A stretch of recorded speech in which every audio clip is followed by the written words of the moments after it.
good evening. Magluluto tayo ng ating dinner.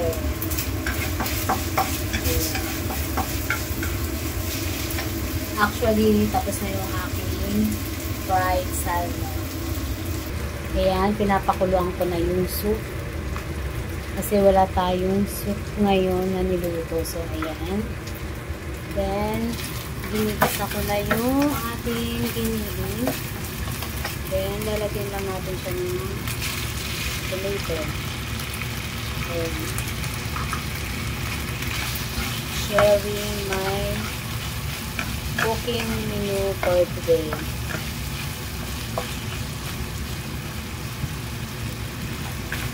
Tapos, lalagyan ko siya mamaya ng tomato sauce, then konting sugar and salt.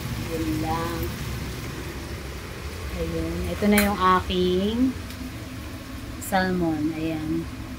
Tinabi ko na siya dyan. Tapos mamaya, habang naliligo yung aking mga alaga, iinitin ko siya ng mga ikikip warm ng mga 15 minutes. So, habang naliligo sila, mainit pa rin pag sinerve ko sa kanila yung food.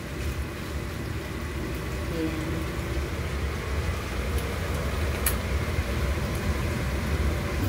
Naka-ready na rin yung ating vegetable.